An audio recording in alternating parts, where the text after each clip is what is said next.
En silencio y con calma pegamos la oreja a los rieles. Escuchamos con atención.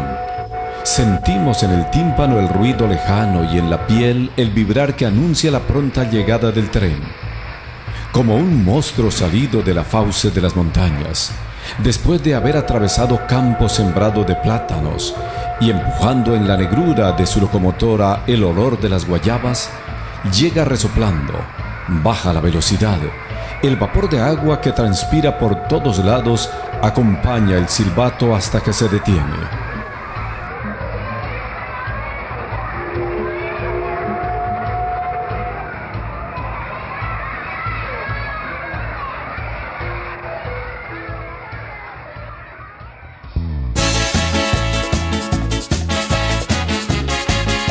Barbosa, la Puerta de Oro de Santander, es una ciudad joven, alegre, educativa, comercial y turística, que celebra sus fiestas tradicionales los últimos días del mes de diciembre y los primeros días del mes de enero, incluyendo el Puente de Reyes, en el que tiene lugar el Festival Nacional del Río Suárez.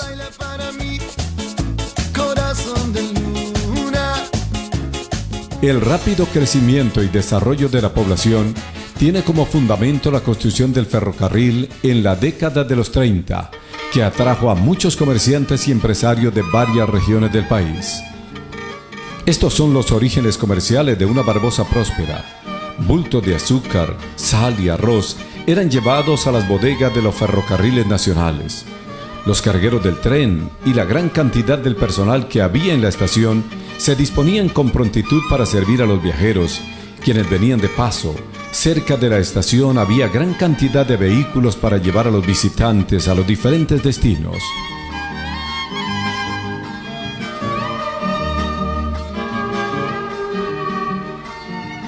Por intermedio del ferrocarril empezó a intercambiar Barbosa, no solamente Barbosa, sino Socorro, San Gil, Vélez, Moniquirá, empezó a intercambiar, tampoco solo comercialmente, sino culturalmente. De ahí que la cultura de Barbosa sea tan diversa. Barbosa es policultural por naturaleza. Por eso los barboseños somos así. Por eso no hay familias tradicionales en Barbosa.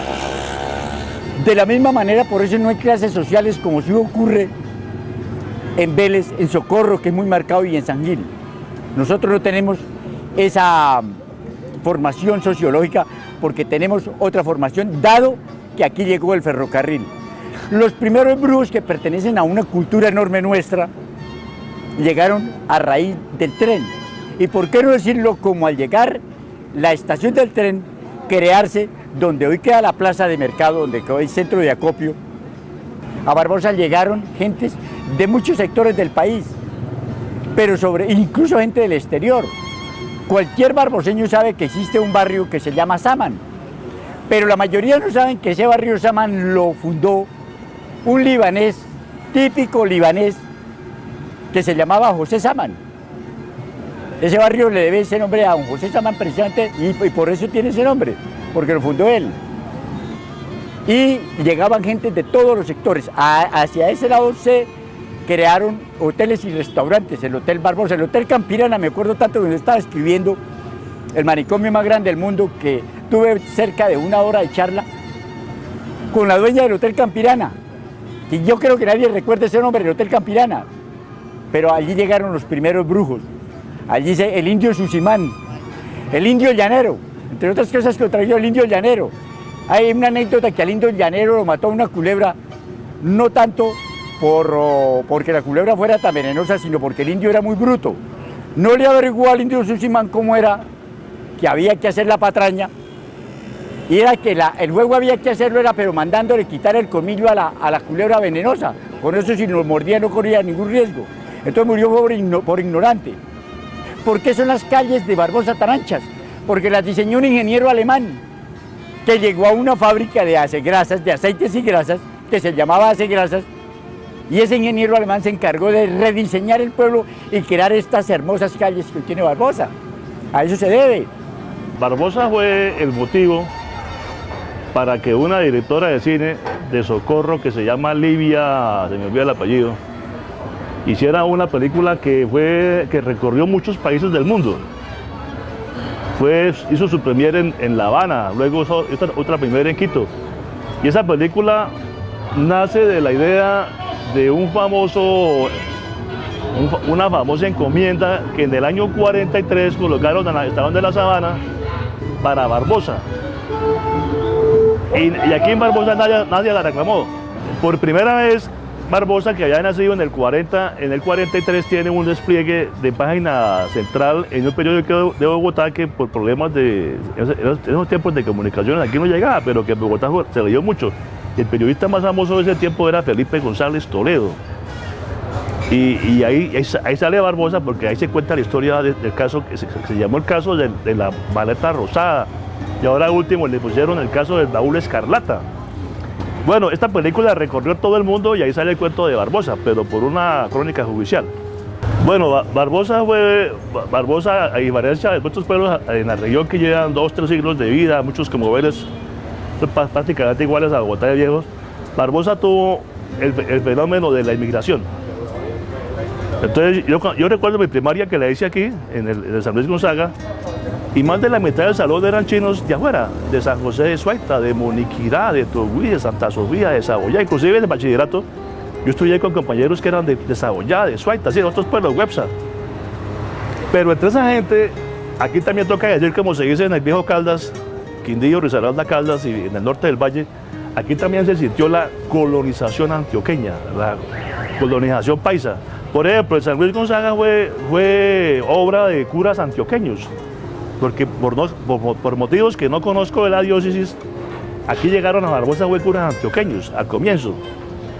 Padre López, Padre Arango, Padre Durán, que fueron los que esto le dieron una dinámica. Por ejemplo, el fútbol arrancó mucho con el Padre Durán, por ejemplo, los colegios nacieron altos con otros curas, y los profesores, que hoy en día son todos de por aquí, estos lados de Santander, en ese tiempo eran antioqueños. También llegaron comerciantes, como la familia Arango, como la familia Plazas. Pues sí, don Bernardo me hablaba a mí de que él por aquí pasaba o estaba su familia, ancestros en 1915. Pero esto era más bien fincas, esto era campo. Pero por motivos influye mucho la violencia, pero más que todo el trazado del ferrocarril que se planeó de Bogotá a Bucaramanga. Y en 1935 se inaugura la línea Bogotá-Chiquinquirá. No aparece Barbosa, pero es posible que ese mismo año hubiera llegado hasta Barbosa, pero como Barbosa era una vereda, digamos, de sitio, no ameritaba ponerlo en una noticia, ¿no? La idea era seguir Websa, en fin, hasta Bucaramanga, cosa que no se dio. Pero yo, por ejemplo, 5 años de vida recuerdo haber viajado en tren a Websa. Esa parte la recuerdo todavía. Y entonces, esa llegada del tren fue como una bomba, ¿no? Algo que explosionó el crecimiento mucho, ¿no? El señor Carrillo, que acabó de pasar, él nació aquí en el 38, ya estaba aquí su familia. Entonces, pero sin embargo, ya hay un poco de gente que no figura en ninguna historia, y que nos da casi las 4.000 personas. Es la llegada del tren y su recuerdo agónico que sigue vigente en la memoria de los barboseños. La gente cuenta cómo cuando el tren empezó a llegar, el tren de carga y el de pasajeros y aún el autoferro, llegaron aquí muchísimas personas que vinieron a invertir sus capitales y a fundar empresas. Aquí en Barbosa tuvimos la empresa, por ejemplo, la Casa del Cristal, la Ford, una seccional de la Ford, y la gente empezó a preocuparse por cómo atender a aquellos que venían, así que pusieron bares, cantinas, restaurantes, hoteles. Pero Barbosa tenía una gran dinámica, mucho empuje, y rápidamente fue opacando a Cite. Tanto así que en el año 39, contado por don Bernardo, que era diputado, él ya se atreve a decir: el que merece ser cabecera municipal es Barbosa y no Cite, porque Cite ya lleva 4 siglos y no pasa de 3 manzanas. Barbosa lleva 5 años y ya tiene 15 manzanas, ¿no? Entonces no es justo. Da un primer debate en la asamblea que lo pierde en el 39, luego ya en el 40 hacen nuevas alianzas, da el otro debate y lo gana. Y aquella fecha famosa del 21 de julio del 40, Barbosa en el papel nace como cabecera municipal. Fecha que no trascendió. En Barbosa la gente no se dio cuenta. La radio aquí no se escuchaba como ahora. Los citeños se dieron por ajenos al decreto y ya era un mes y todos seguían por lo mismo. Entonces tocó don Bernardo venirse de Bucaramanga, armar aquí un grupo de personas, de personajes, de notables, llevarlos en comisión porque durante 40, 50 años aquí funcionó mucho la figura de ir a Bucaramanga, una comisión a esto y esto y esto. Se fue con una comisión y le dieron al gobernador del año de julio del 40, un gobernador, allá no ha pasado nada, así te sigue siendo alcalde municipal y en Barbosa no hay quien se apersone de hacer esa gestión, ¿no? Traer para acá la cabecera. Con el error o la equivocación de la asamblea de que al hacer la ordenanza que le da vía a Barbosa no se pone fecha de nada. El día que se hace aparece ahí, pero no hay un plazo. Entonces, como no hay plazo, el 7 dice, bueno, pues no hay plazo, podemos esperar 1 año, 2 años, no hay plazo, no hay afán. Entonces ya tuvo que decir, no, sí, vamos a hacer eso de rápido, Entonces ya el gobernador hace algún inciso, un parágrafo ahí extra y reglamenta esa ordenanza y se le pone fecha a eso, se le pone que en el término de no más de 45 días tiene que ejecutarse esa ordenanza. Entonces ya para un agosto 13 del 40, ya con la ley, con la ordenanza clara, entonces ya se hace el traslado de las cajitas, de los papeles, del escritorio, del sello de la alcaldía, y ya se abre la alcaldía, que si no me equivoco, aquí arriba, enseguida el templo en la casa de la familia Niño, ahí creo que fue la primera sede de la alcaldía, trato de recordar. Bueno, y ahí esa fue la otra historia, de que ya Barbosa comienza, bueno, y ahí la vemos, ¿no? Han pasado ya, ¿qué? 72 años, y ahí va Barbosa.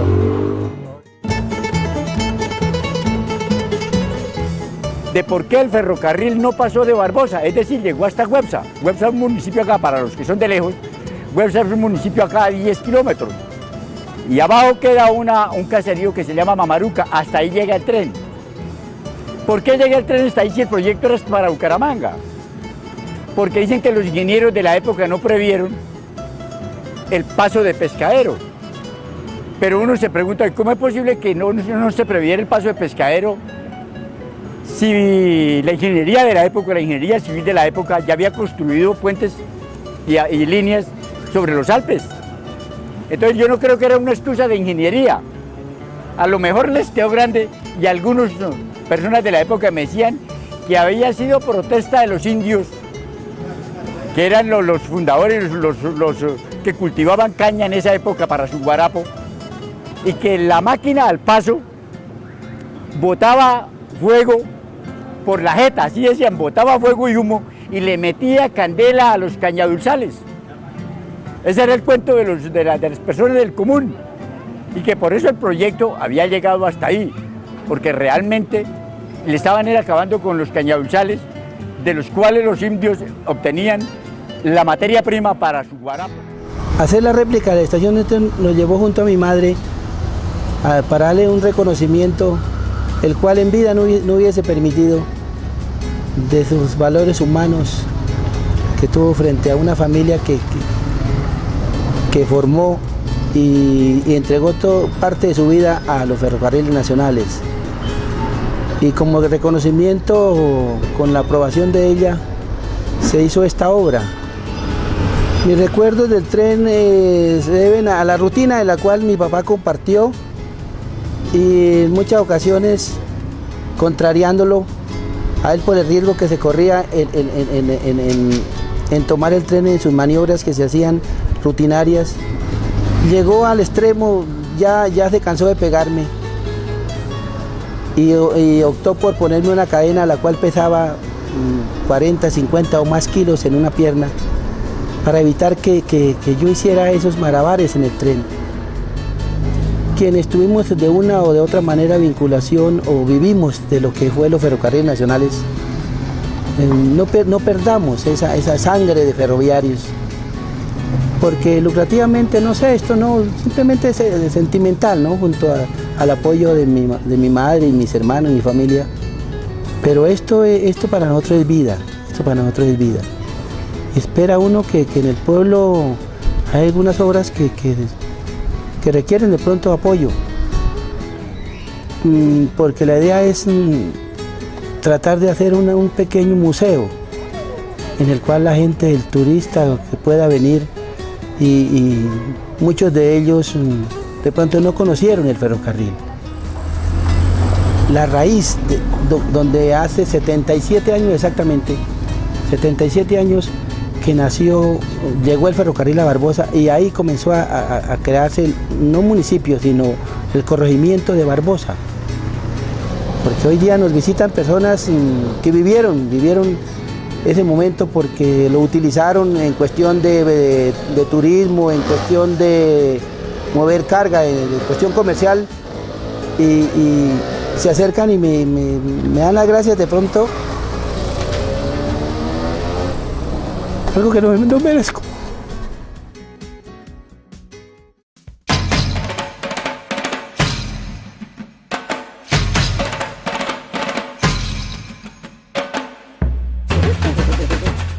Y el 1 de enero, toda la fiesta barboseña se enfoca en el Carnaval de la Alegría.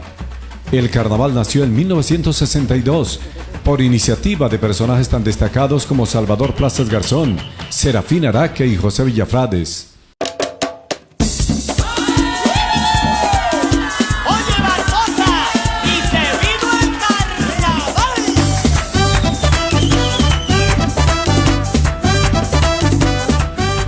Bueno, mi papá se inventó los carnavales hacia el año de 1962, fue el primer carnaval, en diciembre 31. Mi papá trajo esta idea de los carnavales de Barranquilla. Allá le causó impresión viendo en el desfile de carrozas que venía una familia con todos los participantes de la familia y todo el trasteo de la casa. Él decía que hasta con la bacenilla venía ahí. Y traía el letrero, la familia de don Facundo Moraita, y él copió ese mismo nombre para acá, para los carnavales de Barbosa. Y en el año de 1962, mi papá no pudo salir a caballo, que era lo que él quería, que todos los otros carnavales sí salió a caballo, pero en ese día, 2 o 3 días antes, se enfermó de vesícula y no pudo salir en caballo, entonces le tocó salir y salieron en un jeep. Y fueron los primeros carnavales en el año 62. Hay una anécdota muy especial que cuenta don Serafín Araque, porque él era el presidente de la Corporación de Ferias y Fiestas. El carnaval de Barbosa se inició ya después de varios años que se hicieron las ferias y fiestas. Entonces, don Salvador Plazas, que era un hombre dinámico, estuvo en México con la familia, vino y me dijo que si podía organizar un carnaval. Y dije, claro, pues dígame. Yo era el presidente de la corporación.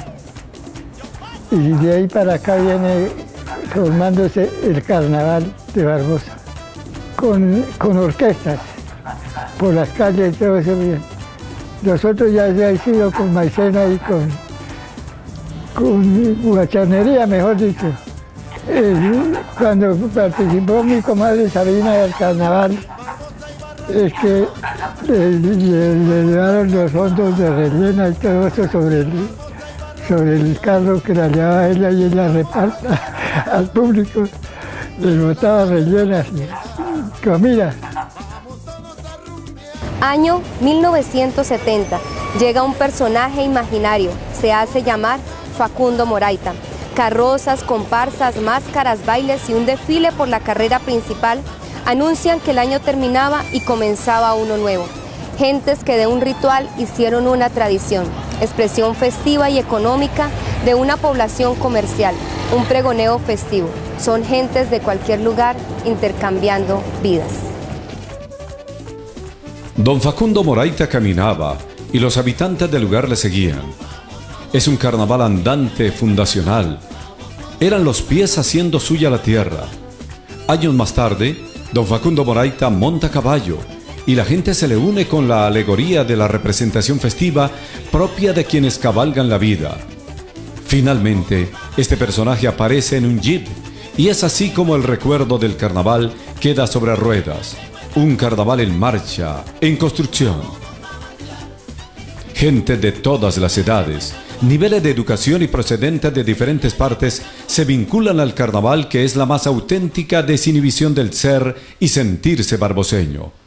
Facundo Moraita es conocido como un personaje imaginario que construyó procesos identitarios y dejó un legado de festividad, desarrollo comercial y social en Barbosa. Pero entonces se mostraba la honestidad y la pulcritud de la gente antigua, dijéramos. Carnaval en Barbosa, toda la gente colaboraba. Don Servilio Ariza, don José Mi Perro, José Ardila, don Juan Pardo. A mí me gustaba contar que don Juan Pardo, un personaje en Barbosa, y él lo único que hacía era, le daban 2 botellas de aguardiente y se iba con la orquesta, con la banda adelante, atendiéndolos a ellos. Ese era el oficio de él, y así había mucha gente. Por lo menos el tío de Óscar González, señor Celis, él organizaba toda la cabalgata. Habían otros personajes que organizaban todos los muchachos que se vestían de indios. ¿Se acuerda que era una cuadra de solos? ¿Sí? En ese tiempo no usaba la harina. No. No se usaba nada de eso, la gente era muy culta. No se usaba sí, nada. Pero pues como todo, ¿no? Ha ido cambiando. Mire, hoy en día ya se está utilizando la espuma. Pero mi papá precisamente se retiró de los carnavales en el año 74, fue por eso. Por eso. Le echaron maicena allá en la esquina del parque y quedó ciego ahí, entonces se bajó el caballo y lo trajeron y dijo no más. Facundo Moraita fue un hombre que se metió en Salvador, ¿no? Que él a su vez lo copió por allá de las fiestas que hay en el Nariño, en el Cauca, donde es normal que haya una celebración, y pues sí, el mismo Caldas, de donde él era oriundo, unas celebraciones que es el regreso de la familia Castañeda, que llegan unos burros, unos carros viejos, unas maletas viejas, unos chorotes y cosas, y llegan a su pueblo, y entonces en esas partes hacen un gran recibimiento, ¿no? A él le nació, porque él lo contaba, a él le nació un poco la idea, porque es que el carnaval de Barbosa tiene un origen extraño, ¿no? No fue una cosa pensada de un grupo de personajes de Barbosa o de la región o del gobierno municipal, sino que fue un reto, fue como un reto de andén, ¿no? Entonces, don Salvador Plazas, que fue el que se inventó ese cuento, era muy amigo, creo que hasta compadre de Serafín Araque, ¿no? Y entonces don Serafín Araque en ese momento era un gran personaje local. Y Barbosa, el año anterior, porque el carnaval nace al siguiente año, no al primer año, al año siguiente, de las primeras fiestas, entonces le dice señor Plazas, oiga, Serafín, que no pase otra vez como el año pasado, que qué fiestas tan aburridoras, no pasó nada, no sucedió nada. ¿Cuáles fiestas? Que otra vez no se haga lo mismo, ahora hagan algo mejor. Bueno, Salvador Plazas es que llegó a la pensión Casanare, que era de mi padrino Luis Soto. Y allá se encontró con mi suegra y le contó que él estaba en tal parte hospedado. Y yo tengo una casita allá arriba, mire a ver si le sirve y la ocupa. Y se vino Salvador Plazas de inquilino de mi suegra. Como yo fui el presidente de como 5 corporaciones de las primeras, lo dejé formado a él ahí, y eso tiene que seguir vigencia cuando está muerto. En el primer año que me llamó el consejo y me eligieron presidente de la Corporación de Ferias, la primera feria que se hizo, fue muy buena. Eso no se ha vuelto. Yo mismo hice varias después, pero no igual. Vino una torera española y gente de distintas. Y muy bueno el carnaval, muy bueno, todo eso. Entonces me preguntaban que cómo me parecía Barbosa. Yo estaba recién retirado del ejército y me vine a vivir a Barbosa. Entonces Barbosa era una ciudad pujante. Tenía los vuelos de las aeronaves de Avianca, la empresa de Trasan de Santander, de una empresa de transportes aéreos de Santander. trenes, llegaban 2 trenes de pasajeros y salían 2 trenes de pasajeros para Bogotá de Barbosa. Y 2 de Actoferros, 2 en el día. Y un tren diario de carga. Era de un movimiento terrible en la estación del ferrocarril, eso era terrible, los buses, los camiones, todo eso trasladando a los trenes. Es que la mamá de Barbosa puede ser, se puede decir que fue el ferrocarril. Por él se formó lo que tiene Barbosa y lo que han ocupado para distintas entidades del municipio, eran de Barbosa.